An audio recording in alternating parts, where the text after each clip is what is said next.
दुनिया में बहुत कम ही ऐसे मुसव्विर हैं जिन्हें उनकी जिंदगी में ही शोहरत दवाम हासिल हो जाती है। एमएफ हुसैन उन्हीं चंद शख्सियात में से एक थे। उनका पूरा नाम मकबूल फिदा हुसैन था, मगर दुनिया उन्हें एमएफ हुसैन के नाम से ही जानती और पहचानती है। एमएफ हुसैन का जो करियर है और लाइफ है, इंडियन आर्ट हिस्ट्री के प्रीमाइसेस में एक अनोखा लाइफ है, एक इंटरेस्टिंग लाइफ है, क्योंकि वो शुरुआत में एक आर्टिस्ट नहीं था। सबको जानता है, वो पत्थरपुर में पाला बड़ा और इंदौर देवलालीकर कॉलेज में अपना आर्ट ट्रेनिंग लिया। उसके बाद अपना ज़िंदगी वो रोज़ी रोटी कमाने के लिए वो बॉम्बे गया और बॉम्बे में एमएफ हुसैन एक फुल फ्लेज्ड आर्टिस्ट बनने की कोशिश पहले नहीं किया था। उनको पता था क्योंकि पैटर्न्स नहीं था, इसलिए उनको एक फर्नीचर डिज़ाइनर के रूप में काम करना पड़ा। वो फर्नीचर डिज़ाइन करता था और बच्चों के लिए टॉयज़ डिज़ाइन करता था और उसका स्किल उतना बढ़िया था। उनको बॉलीवुड फिल्म इंडस्ट्री में काम करने के लिए, एज ए पोस्टर डिज़ाइनर काम करने के लिए मौका मिला। हुसैन साहब की ये क्वालिटी हर वक्त रही है, वो अपनी पेंटिंग्स को एक बैलगाड़ी पे लेके गांव तक लेके गए थे, क्योंकि उन्होंने एक चीज़ सीखी थी जो लोहियाइट सोशलिज्म कहिए, गांधीयन सोशलिज्म कहिए, जो कि आम जनता तक अपनी बात पहुंचाने के लिए कुछ भी करने को तैयार थे। उनकी पैदाइश 17 सितंबर 1915 को पंधारपुर महाराष्ट्र में हुई थी। उन्होंने एक साथ कई मैदानों में किस्मत आजमाई और खुशकिस्मती से किसी हद तक सभी मैदान में कामयाब भी रहे, मगर बिलाशुबा उनकी बुलंदी का राज उनका एक आलमी सतह का मुसव्विर होना था। हुसैन एक तरह की लीला करते थे। हमारे यहाँ रामलीला, जैसे राम लीला करते थे, हुसैन ने बहुत बड़ी संख्या में चित्र बनाए हैं और उन्होंने जितनी बड़ी संख्या में चित्र बनाए हैं, उनके विषय इस कदर फैले हुए हैं कि उनको एक वाक्य में समेटना संभव ही नहीं।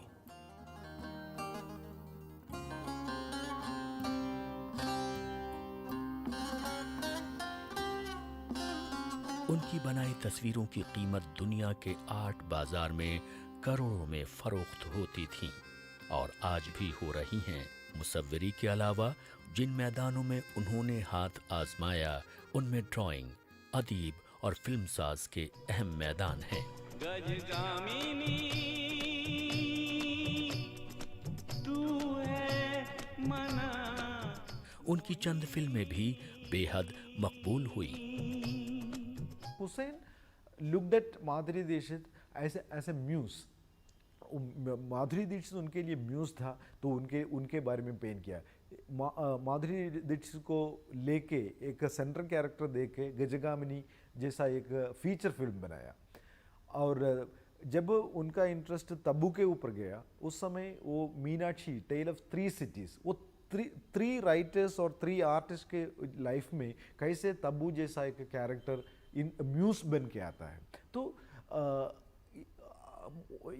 हम आर्ट हिस्टोरिकली हम बोल सकते हैं हुसैन का इंटरेस्ट एक औरत के ऊपर नहीं था, वो एक the idea of a muse, idea of having a muse, वो उसके ऊपर था।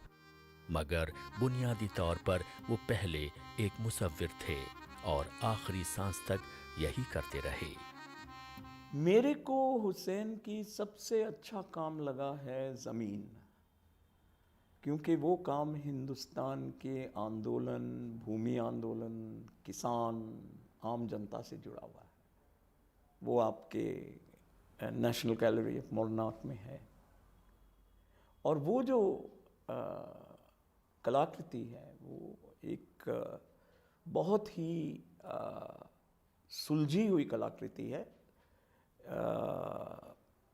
फॉर्मल बेसिस पे, यूनिवर्सैलिटी ऑफ सिंबल्स के बेसिस पे और कलर के बेसिस पे.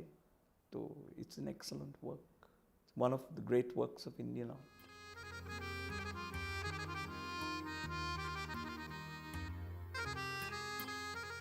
उन्हें अपने फन से इस कदर वालहाना लगाव था कि जब एक बार हाथ में ब्रश और रंग थामा तो कभी उसे खैरबाद न कहा, चाहे हालात जैसे भी रहे हों.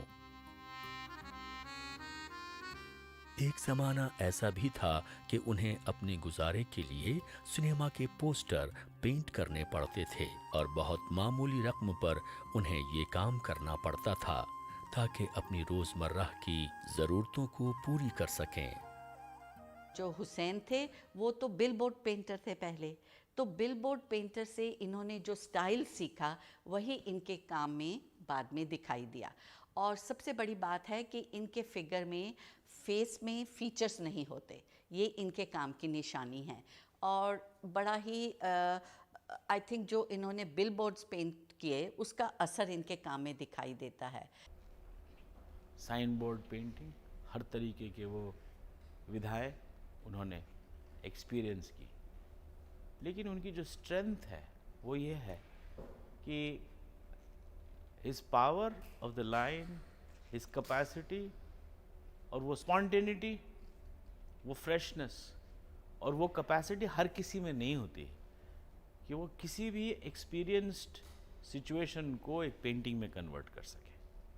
शायद हुसैन इस देश के इतने इम्पोर्टेंट आर्टिस्ट इसीलिए कहलाते हैं क्योंकि हुसैन को कभी सब्जेक्ट मैटर ढूंढने की आवश्यकता नहीं पड़ी.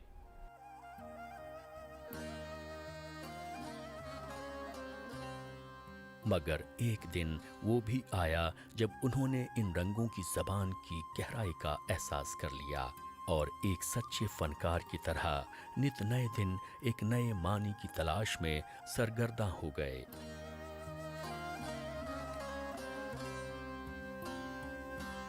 एम.एफ. हुसैन को इब्तदा से ही इस बात का एहसास हो गया था कि अगर उन्हें एक कामयाब मुसव्विर बनना है तो उन्हें बाज़ाब्ता तौर पर इस फ़न की बारीकियों को भी सीखना पड़ेगा. और जब तक इस फ़न की गहराई तक नहीं पहुंचते और इसकी तकनीक को नहीं समझते तब तक उनके लिए एक कामयाब मुसव्विर बनना लगभग नामुमकिन सा होगा. इसी कोशिश और हसरत ने उन्हें sir J school of art Mumbai का रास्ता दिखाया और बाज़ाब्ता ट्रेनिंग के लिए उस स्कूल के तालिबे इल्म बन गए, जहां बहुत कम ही वक्त में उन्होंने इस फ़न का बेहद गहराई से मताला किया और फिर उसे ब्रश और रंग की मदद से दुनिया के सामने लाने के लिए कोशिशों में मसरूफ़ हो गए, जो उनकी ज़िंदगी के आखिरी सांस तक जारी रहा. अपना करियर में throughout Hussain Indian themes को ही पेंट किया, लेकिन अपना एक पर्टिकुलर इंटरेस्ट था रूरल सीन्स को पेंट करना. रूरल लाइफ में आप रिमेंबर कर रहे हैं तो एक पर्टिकुलर इंसिडेंट है the night and spider, a night with a spider, something some work like that. उसमें एक रात एक विलेज में रात में क्या हो रहा है, एक वुमन और 2 और 3 विमेन और एक स्पाइडर रूफ से निकल आ रहा है. ऐसे वाले छोटे छोटे इंसिडेंट्स लेके हुसैन ने शुरुआत में काम किया था.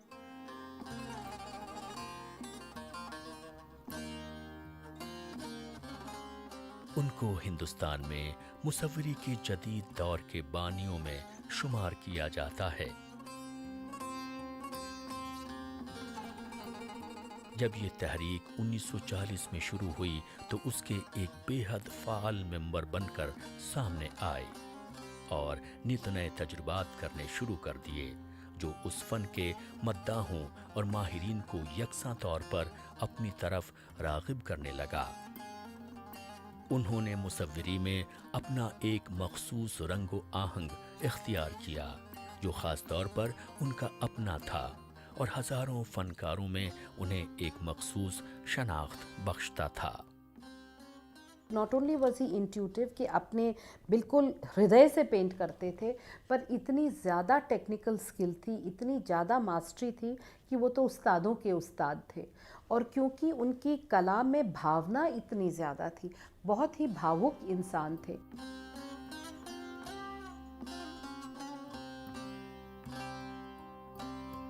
उन्होंने मगरिब की सिर्फ अंधी तकलीक नहीं की और फिजियन और मातशी जैसे फनकारों से मुतासिर होने के बावजूद उन्हीं का रंग सिर्फ इख्तियार नहीं किया, बल्कि उनके तजुर्बात को खालिस हिंदुस्तानी रंग में ढाला और महाभारत, रामायण, हिंदू देवमालाई किस्सों को सामने रखकर कई तस्वीरों की लाजवाब सीरीज बनाई जो बेहद मकबूल और पसंद की गईं।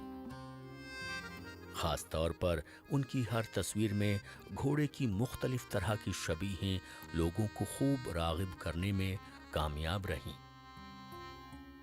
हुसैन जब मिडिल ईस्ट में रहने के लिए गया, उस समय खत्तर किंग उनको एक बहुत बड़ा असाइनमेंट दिया। एक कहानी होगा, शायद ट्रूथ भी होगा, लेकिन उसको एक बहुत बड़ा असाइनमेंट दिया। तो वो असाइनमेंट ऐसा था कि उनको अरब हिस्ट्री के बारे में एक बड़ा सा एपिक पेंटिंग बनाना था, सबसे बड़ा पेंटिंग। तो हुसैन ये असाइनमेंट ले लिया।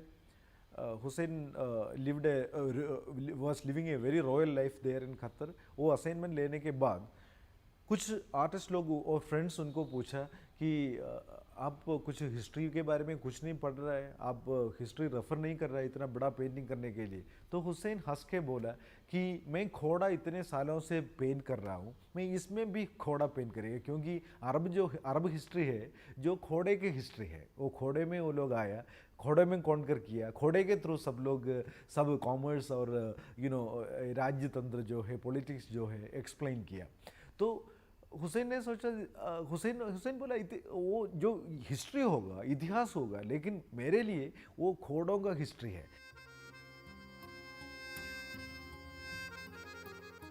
उन्होंने हिंदू मजहबी किताबों पर तस्वीरों की सीरीज बनाने के साथ साथ चंद आलमी शोहरत याफ्ता शख्सियात पर मबनी सीरीज भी तैयार की, जैसे गांधी जी, मदर टेरेसा और ब्रिटिश राज पर बनाई गई तस्वीरें। इसके अलावा उन्होंने चंद फिल्म स्टारों को भी कैनवस पर बड़ी दीदासेबी के साथ उतारा, जैसे माधुरी दीक्षित और तब्बू।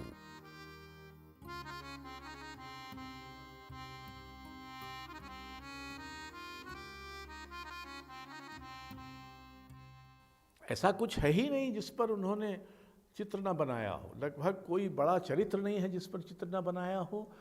गांधी पर और इंदिरा गांधी पर और नेहरू पर और सत्यजीत रे पर और सचिन तेंदुलकर पर और अमिताभ बच्चन पर, कौन सा ऐसा चरित्र नायक नहीं है उनके समय का जिसको उन्होंने चित्रित न किया हो। इनके कैरियर को 3 मुख्तलिफ अदवार में तकसीम करके समझने की कोशिश की जाती है।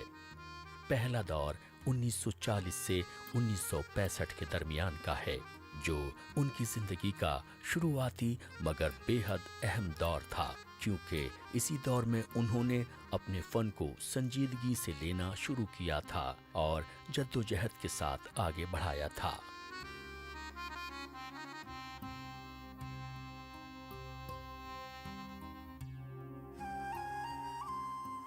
जब मुल्क आज़ाद हो रहा था और चारों तरफ एक नई खुशी की लहरें उठ रही थीं, उस वक्त उन्होंने जंग आज़ादी की मुहिम में शिरकत के साथ साथ प्रोग्रेसिव आर्ट ग्रुप में शमूलियत इख्तियार कर ली, जो नित नए तजुर्बात और फन में नई जिंदगी देने के लिए शुरू की गई। इस तंजीम की बुनियाद फ्रांसिस न्यूटन सोजा ने रखी थी, मगर बहुत जल्द वो हुसैन जैसे जीनियस को अपने साथ जोड़ने में कामयाब हो गए थे।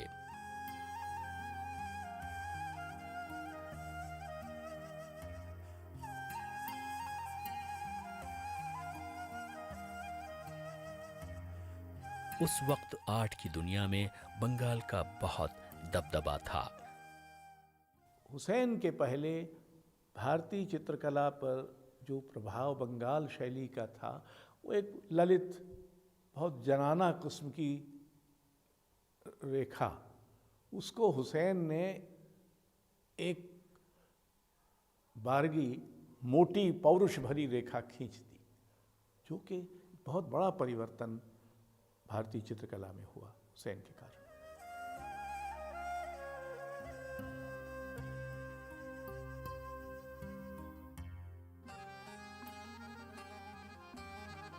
इसलिए मुंबई में शुरू की गई इस तहरीक के लिए कामयाबी के साथ अपने कदम जमाना आसान न था, मगर फिर भी हुसैन जैसे फनकारों की शमूलियत से इसे एक नई जिंदगी और तवानाई हासिल हुई। हुसैन को आलमी तौर पर पहली बार बड़ी कामयाबी उस वक्त हासिल हुई जब उनकी तस्वीरों की एक कामयाब नुमाइश 1952 में ज्यूरिख में मुनक्किद की गई। यूरोप में मुनक्किद की गई उनकी तस्वीरों की ये पहली नुमाइश थी। उसके बाद 1964 में अमेरिका के न्यूयॉर्क शहर में भी उनकी तस्वीरों की एक नुमाइश इंडिया हाउस में मुनक्किद की गई और अमेरिकी अवाम से बतौर एक मुसव्विर के वो पहली बार अच्छी तरह मुतारिफ हुए। उनकी मुसव्विरी में गैर मामूली खिदमात को देखते हुए हुकूमत हिंद ने 1955 में पद्मश्री के अवार्ड से नवाजा।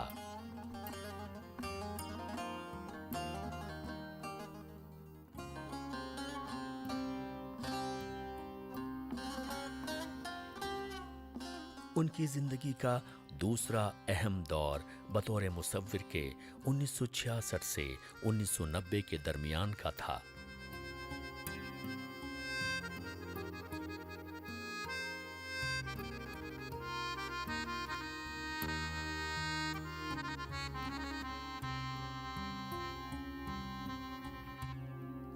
उन्होंने 1967 में अपनी पहली फिल्म बनाई जिसका नाम था through the eyes of a painter.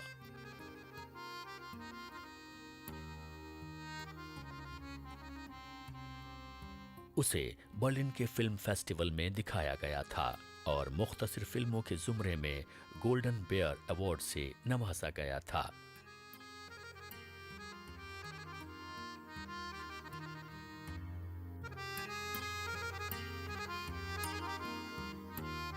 उन्नीस 1971 में वो पाब्लो पिकासो के साथ साओ पालो बाइनियल में शिरकत के लिए खुसूसी तौर पर बुलाए गए थे, जो किसी भी हिंदुस्तानी मुसव्विर के लिए एक बड़ी कामयाबी थी। एक चीज़ मैंने देखी है हुसैन साहब की कि वो आदमी ने कभी किसी का विरोध नहीं किया, और मैंने देखा कभी उन्होंने किसी और आर्टिस्ट को क्रिटिसाइज नहीं किया मेरे सामने, और वो उनकी ग्रेटेस्ट क्वालिटी थी। कई और आर्टिस्ट हैं जो हुसैन से जेलस होते थे, हुसैन का विरोध भी करते थे, हुसैन को गालियाँ भी देते थे, लेकिन वो जेलसी थी। हुसैन ने कभी वो जेलसी ना दिखाई और ना ही मेरा ख्याल है उनको कभी महसूस हुई।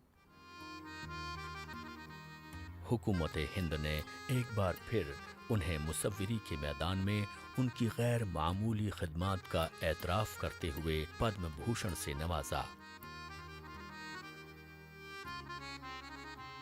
1986 में उन्हें राज्यसभा का खुसूसी मेंबर भी नामजद किया गया, जो उनकी कामयाबी की एक दूसरी बड़ी दलील थी।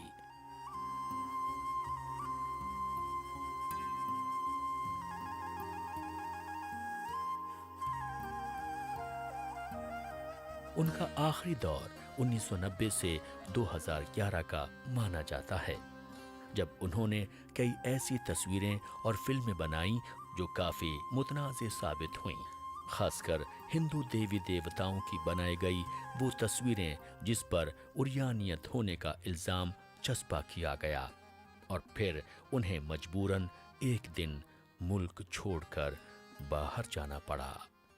कुछ साल पहले जब ये ज़िंदा थे, मैं दुबई जा रही थी, तो मैंने इनको फ़ोन किया। मैंने कहा हुसैन साहब मैं आ रही हूँ, आपके लिए यहाँ से क्या लाऊं? पता है उन्होंने मुझे क्या कहा? वहाँ की थोड़ी हवा लेती आना। वो काफी दिनों तक लंदन में क़याम पजीर रहे और फिर दुबई और दोहा कतर में मुकीम रहे।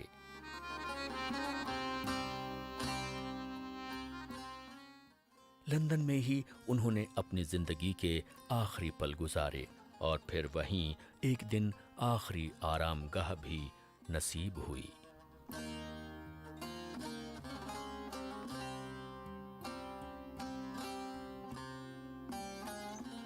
92 साल की उम्र में हुकूमत केरला ने उन्हें बावकार राजा रवि वर्मा अवार्ड देने का ऐलान किया, मगर बदकिस्मती से उस इनाम को लेकर एक तनाज़े भी खड़ा हो गया, जिसको लेकर उन्हें बेहद तकलीफ हुई।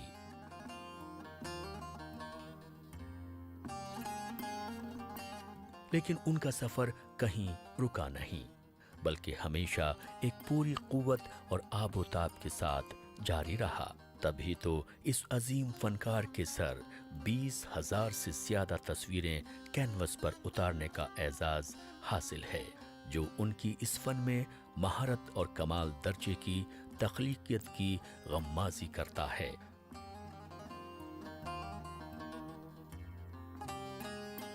उनकी एक बनाई हुई तस्वीर मशहूर व मारूफ क्रिस्टी के South Asian modern and contemporary art sale में 1.6 मिलियन अमरीकी डॉलर में फरोख्त हुई थी।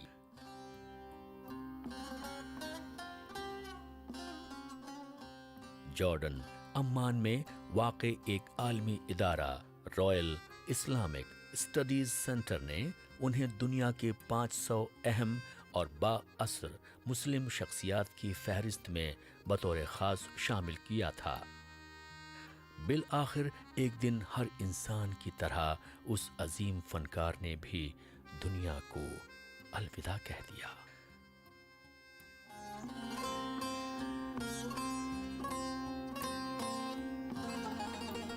पिचानवे साल की बेहद पीरी की उम्र में 9 जून 2011 को अपनी जिंदगी की आखिरी सांस ली। उन्हें लंदन में वाक़े ब्रुकवुड सिमेट्री में आखिरी नींद सुला दिया गया।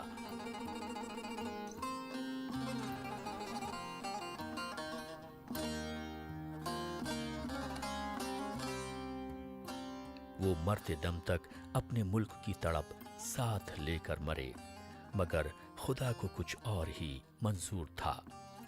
उन्हें अपनी मादरे वतन की मिट्टी तो हाथ न लगी, मगर वतन के उन करोड़ों शहदाइयों ने उनसे जुदाई के गम में आंसू जरूर बहाए।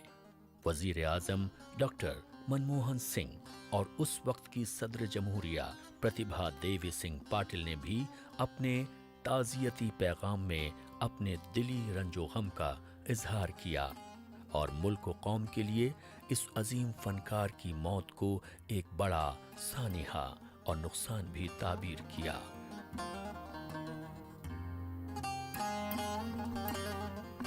एमएफ हुसैन अपनी तस्वीरों के साथ आज भी उसी तरह जिंदा हैं, जैसा कि वो अपनी जिंदगी में थे।